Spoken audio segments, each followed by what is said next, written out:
Hey guys, hope you're doing alright. This is just a little video I thought I'd talk about in regards to safely using psychedelics or how to avoid bad trips. First things first though, if you've never done psychedelics at all in your life and you plan on doing them and have a way to source them, well, you have to start by doing lots of research to familiarise yourself with the field. Because throughout your entire life, mainstream cultures sort of shunned psychedelics and fringe topics like this. They certainly never taught this to you at school. So you might think of turning to books, but books about psychedelics aren't very helpful when it comes to practical wisdom, learning tripping protocol dosages, routes of administrations, potential complications, etc. Really, the best way to do it is to get direct information from the community, from people who are actually doing it, the seasoned psychonauts amongst us. And actually this is easier than picking up a book and reading a load of scientific jargon. Obviously if you're really interested in it, then go for it and read it, but the best sources of information are going to be Reddit, Erowid, Blue Light, DMT Nexus, Shroomery. Basically looking at trip reports, and that's why I love to share these trip reports, because they are a more accurate look into what these experiences are like, and oftentimes people are really helpful in highlighting the route of administration, how the dosage affects their body weight. There's a lot of things you've got to take into account, really. You'll basically educate yourself about everything you need to know about psychedelics without the help of any other authority like a book or a lecturer. But it's going to take you some weeks of reading and sifting through all this stuff online before you get a solid grasp of what you're going in for. And if you do this, this is one of the best ways to mitigate a bad trip. Although it should be said that bad trips aren't 100% not guaranteed if you are researching all this and taking all the safety precautions, because the deeper nature of a lot of bad trips, I mean, there are some bad trips that are literally just you giving yourself PTSD and destroying your life, but there are other bad trips that have elements of positivity to them, and these are the more common ones. Even the most chaotic and traumatic experiences can transform into something really beautiful. So a big reason for getting bad trips on LSD or psilocybin is because you as an individual will have a lot of shadow material to process in your psyche before your mind is ready for the really deep metaphysical stuff of enlightenment and love and omniscience, etc. So instead of rather than trying to avoid bad trips, your intention should be to go into each trip and accomplish some shadow work. So what is the shadow? The shadow is basically a Jungian term for the ego baggage that you have that your mind rejects or fears, basically has any like negative reaction to. So say you might have a deep fear of, I don't know, foreigners, or say you're like quite racist, that's stemming from fear, isn't it? Your fear of other. If you take a psychedelic, then you are going to have to face that aspect of your psyche before you can go on to the next level. So that's what's so beautiful about psychedelics, is that it helps you to confront these parts of yourself which you don't want to confront in your sober state. It actually forces you to work through them and sort out your psyche. So the best way to go about this, without completely annihilating your mind and dissociating from reality, is to slowly work through all your lies, fears, traumas, low self-esteem, grudges, until your mind is pure. Which means the best way to take psychedelics is start very low, do them once or twice a month, maybe even just once a month. It's not a race at all. Everyone's on their own unique path. Keep going, building it up, work through all this trauma and shadow stuff you've got going on, and that's when you'll be ready for the metaphysical aspects of psychedelics, where they'll help you to deeply contemplate reality and the universe. A lot of people have asked me what the best way to pace yourself through all this personal development and spiritual growth stuff is in regards to taking psychedelics to amplify that, and it's actually almost impossible to answer because everyone's path is so unique. And it will lead you down a road where you'll have to take full authority over your own life. Really, the most important thing is not to do what I tell you at all, but to go inside yourself, connect with your soul, your heart, and listen to what that's telling you about your psyche and what you should do to purify it.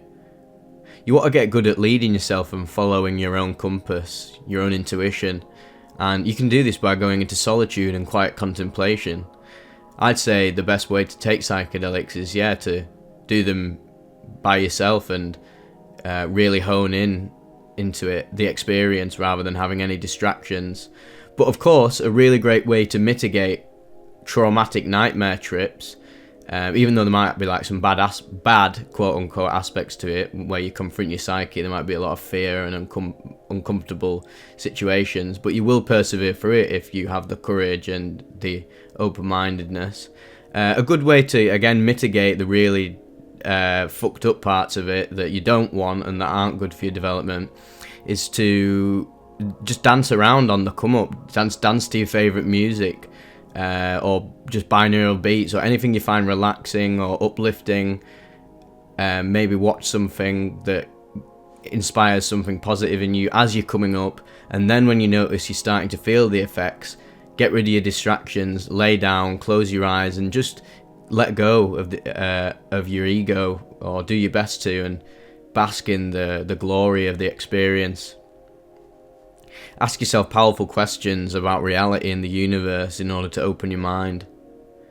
Obviously, reading books and watching videos is a good launching off point, like the trip reports and listening to spiritual gurus and reading books. But again, like I said in the beginning, this is very, very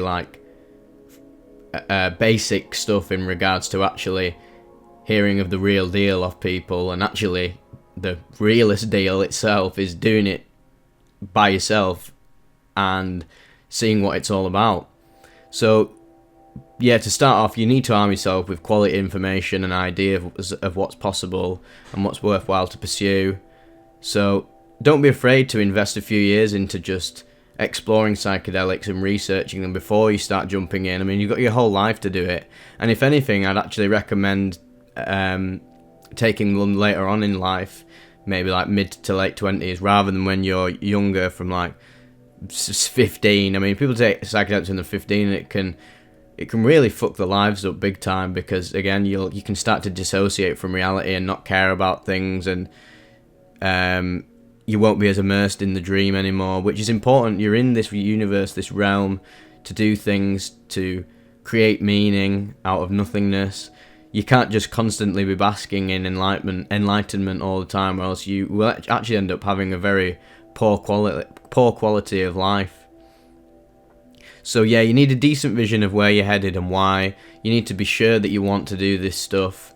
Don't just be taking psychedelics at parties and that. Obviously, it's completely fine if you go into like raves and events and you want to take like a little bit of 2CB or a little bit of a psychedelic, but again, don't overdo it and be careful about it, and don't make the mistake that I and many others have had of taking higher doses, having chaotic ego deaths in the middle of public, and just doing absolutely batshit crazy stuff like running around naked and getting arrested and beaten up, because they're the trips that can give you PTSD. But also, in the bigger picture of things, they can also be a great catalyst for spiritual growth. But there are much easier and safer ways to go about this than completely traumatizing yourself, even though it might end up in the end being a good thing. So slow and steady is the key. Be the tortoise, not the hare, in this regard. Another thing to note is that, like with anything, there will be people using psychedelics on these forums that I've recommended that be using them irresponsibly. So you've got to get good at cross-referencing the sources and assembling a sort of bigger picture of the field, isolating which ones are valuable, which ones aren't as valuable, and soon after a while of doing it over and over and over again, much like with anything, it will be like second nature to you, and you'll become an expert psychonaut within a year or two of tinkering around with all this stuff, and then hopefully that'll lay the foundations for your own psychedelic experience, which will mean when you do have to eventually face your shadow, if you've got a lot of ego baggage, it won't be as traumatizing and there won't be as much resistance, and when it happens, you'll be able to work through it and advance to the next level of self-discovery, which is the most beautiful thing in the world, when you realize that you are eternal love with a capital L, infinite consciousness experiencing itself in this incredible dreamscape, which is like the most fucking mad thing in the world, let me tell you. On a final note, I'll just say this. Remember that all fear is an illusion, and you'll understand this completely and directly when you have a breakthrough experience. Once you realise that, that'll make tripping so much easier. The fear in you is just those aspects of the ego self which are requiring purification, until one day, through all this work, you will transcend all fear and you'll literally enter paradise or heaven, literally heaven on earth. Total awakening is the complete absence of fear, because your consciousness is so elevated that you're seeing absolutely everything is yourself, and God / the universe / love cannot fear itself whatsoever. It makes no sense to fear love, because it is all that there is, and there is no difference between anything when you're at that highest level of consciousness. It's only the ego mind, the separated aspect of the higher self, that sees things as dangerous, fearful, ugly, etc. So that fear is what's keeping you locked in your ego and separate from the universe and the totality of existence. And with more psychedelic use, more contemplation, more meditation, more open-minded experiences like going travelling, doing things you'd never do before, moving city, making new mates, they're all just building up to basically awaken you to yourself as the infinite dreamer and the infinite source of all love. So yeah, I think I've gone on about that a bit too much now. My voice is starting to break up. So yeah, best be going, and happy tripping, guys. If you've got any questions, please let me know in the comments and I'll be sure to answer them if I can.